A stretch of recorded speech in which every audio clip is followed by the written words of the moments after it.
Some popular web browsers are Google Chrome. You might recognize those logos there.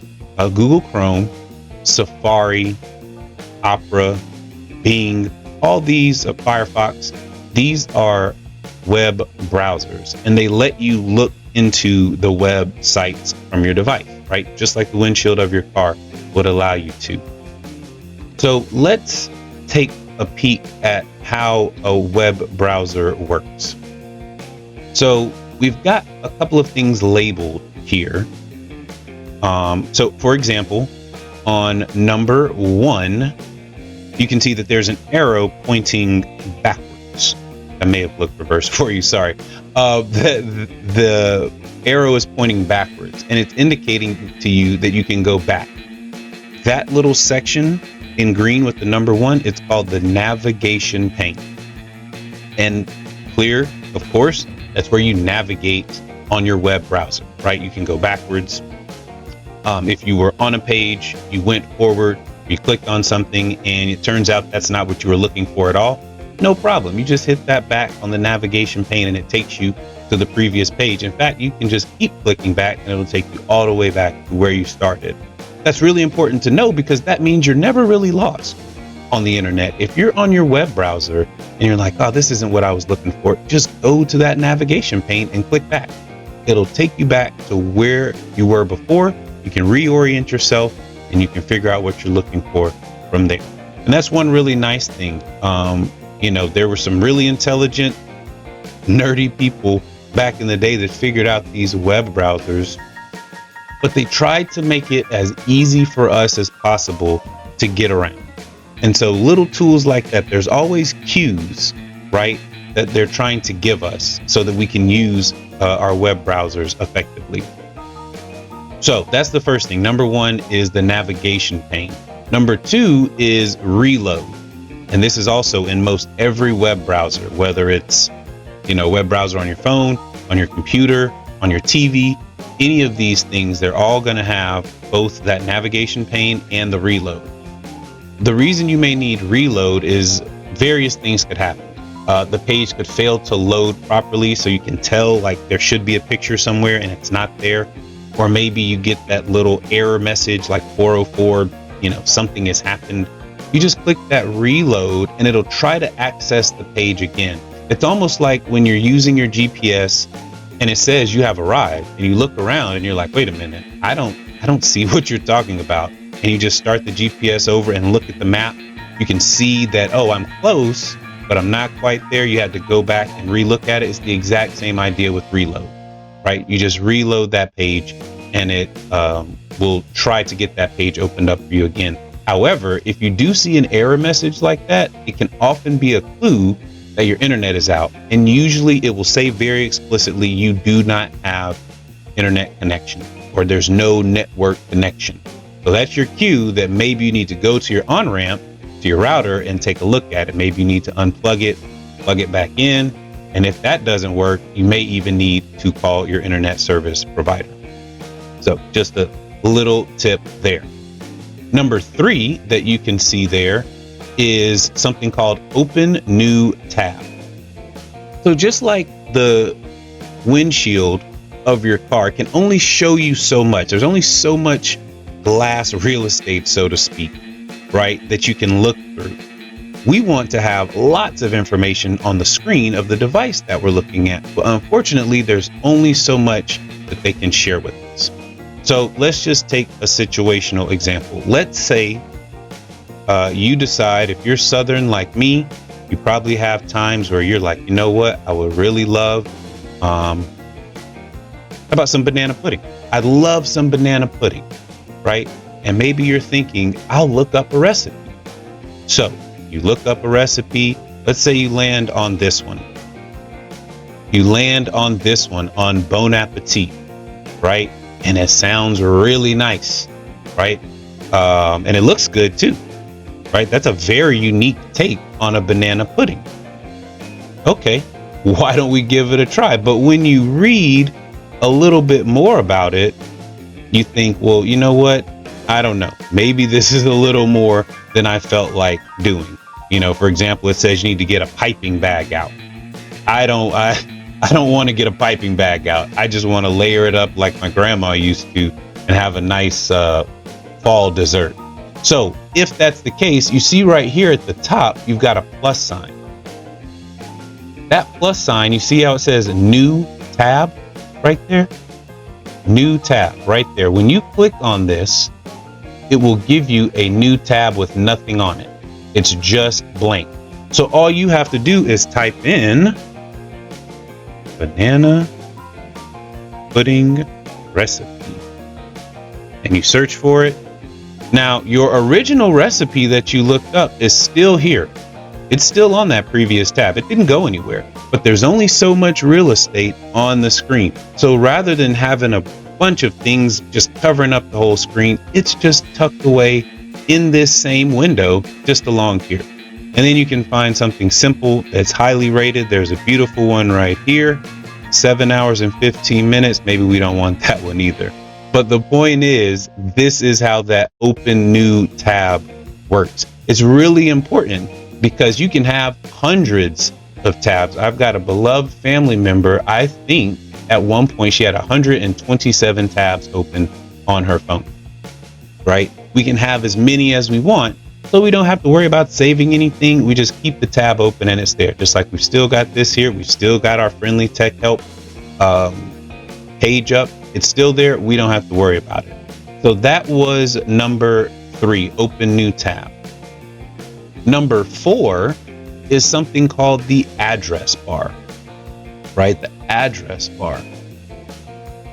This is where we type in the web address that we want to visit, right? So you can see there it says www.google.com. That's where you can do your check. That's where you can make sure that it's working the way you want it to work, or that you're going to the website that you want to go to. But it's critical, again, that we check exactly what it says, right? Exactly what is up there, because we may make an error when we're typing, right? And it could send us to a malicious website, and we do not want that to happen. We want to be in the habit of double and triple checking, and that's really important. We're going to talk about that not on a live stream, but you'll want to check our YouTube for shorts. We're going to talk about why it's so important that we double and triple check things while we're on the internet. It's a huge protective thing that you just want to be in the habit of doing.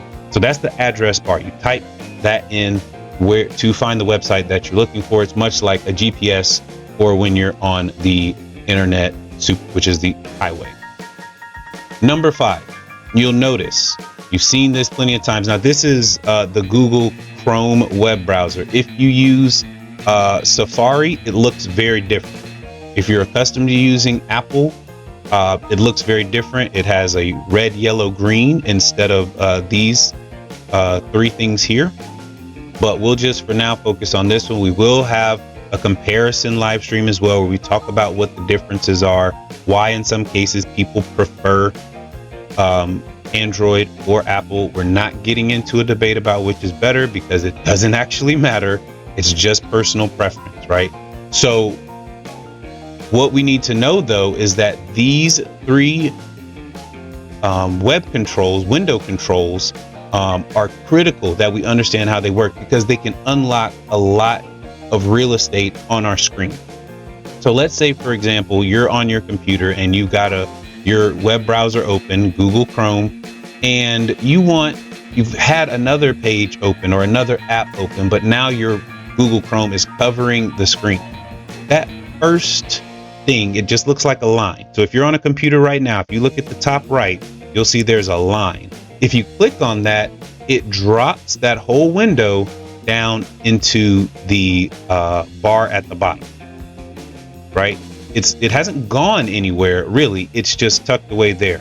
And then when you find the same icon of that exact same thing, so in Google Chrome, right, you see what these icons look like here. You just find that at the bottom of your screen, and when you click on it, it brings it right back to full screen. But let's say you want to do 2 things at once, right? You're feeling like it's time to multitask. If that's the case, then you want to use the second one. It's called resize. And it looks like 2 squares, almost like you were about to draw one of those cubes, right? Where you put two squares on top of each other and then you connect them at 45-degree angles, right? It looks like you're about to draw one of those, but it's just the two squares. When you click on that, it will make that window smaller. So you can put two windows side by side on your computer. And I have my screen set up that way now. I've got the notes of the things that I want to talk about. I can also see the chat where people are talking, and I can also see the screen where I'm working. And so you can use that to move things around on the screen, so you can do multiple things at once. Now, you may not feel comfortable doing that, and don't feel bad. There's no need to actually use your computer in that way. It's just an option. Now, after you click on resize, it's going to change what is in that spot. It's very dynamic. It'll go from two squares to one square. And the reason that happens is it goes from resize to maximize. So after you click resize, those two squares are going to transform into one square. And if you click that one square, it'll blow it back up on your screen all over again, right? The full screen will be covered with that particular window. That window control, you got your minimize, straight line, you got your resize, right? Or maximize after you've clicked it. And then you've got, of course, on the far right, close, right? That X, that's always your clue. If you see something on the top right, an X, that means you're going to close that window, right? That's the purpose of that. This next topic is so important. So important. It's number 6 out of 6. So again, there's only so much space on the screen. You can only see so much at a time. All the things that your web browser could do, if they tried to put all of that on the screen, it would be a nightmare. You remember, well, maybe your mom wasn't like this, but my mom, when she'd come in and look in my room and she said, "This place is a pigsty," because I had stuff everywhere. Did your mom ever call your room a pigsty when you had your laundry everywhere and your stuff just all over the place and it looked chaotic and not organized? That's what would happen if they tried to put every single functionality of the web browser on the screen at once. So what they do is, if you look really closely, right up there, where the 6 is, it's 3 dots in a stack. Now, the people that make websites call that a kabob, right? Because if you stuck a stick through the 3 pieces, it looked like a kebab, right?